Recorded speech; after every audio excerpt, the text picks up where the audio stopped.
हर ड्रामे के आने वाले एक साथ वो बहुत ही ज्यादा इंटरेस्टिंग होती हुई नजर आ रही हैं। अब जीनिया जिसने एक मर्तबा फिर से शहराम का भरोसा जीत लिया। शहराम जो कि इतना बेवकूफ है जो कि जीनिया की बातें सुनने और उसकी असलियत जानने के बाद भी जनिया पर भरोसा कर रहा है। शहराम को चाहिए था कि वो जनिया जैसी लड्डचकी पर कभी भरोसा न करता। अब तो जीनिया जिसने जारा के जरिए जो कारनामा करवाना है उसके बाद तो अब शहराम किसी को मुंह दिखाने के काबिल नहीं रहेगा। शहराम जो कि अपनी ही बीवी की अब करतूतों की वजह से खुद मदावा अदा करता हुआ नजर आएगा। लेकिन शहराम की जिंदगी में अब फरियाल जैसी अच्छी लड़की देखने को मिलेगी। फरियाल जो कि ना तो सिर्फ शहराम को अब बिखरने से बचाएगी, उसे संभालेगी, बल्कि अब उसकी बहन और माँ के साथ भी अच्छा बर्ताव करती हुई नजर आएगी। अब तो निशात बेगम भी खुश होंगे क्योंकि पहले दिन से ही उसकी ख्वाहिश थी कि वो फरियाद जैसी लड़की को अपनी बहू बनाए। यहाँ पर सभी खुश देखने को मिलेंगे, लेकिन जीनिया उसका अंजाम तो बुरा ही देखने को मिलना था। और आखिरकार जीनिया ने तो अपना अंजाम अपने ही हाथों से तैयार कर लिया। और उधर सीरत है जिसने महक को तो अब जरार की जिंदगी में टिकने ना दिया। जरार जिसे चाहिए था कि जिस मोहब्बत और खुलूस से उसने महक को अपनाया था, अब वह महक का भी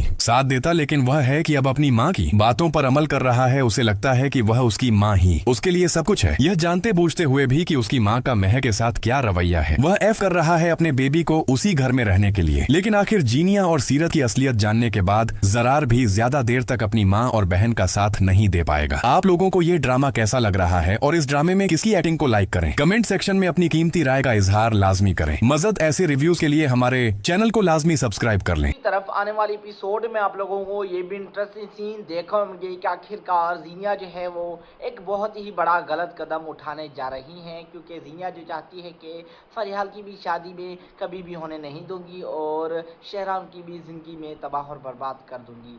लेकिन आने वाली एपिसोड होगी धमाकेदार, क्योंकि और शहराम को सारा पता चलने वाला है जीनिया और सीरत का। आखिरकार आप लोगों को क्या लगता है? देखना इंटरेस्टिंग। इसी तरफ अब फरियाल की होने वाली ही शादी वो तो है बहुत ही ज्यादा खुश, लेकिन अब बहुत ही गलत कदम उठाने जा रही हैं जीनिया। आखिरकार आप लोगों को क्या लगता है? कमेंट सेक्शन में राय जरूर देनी है। अल्लाह।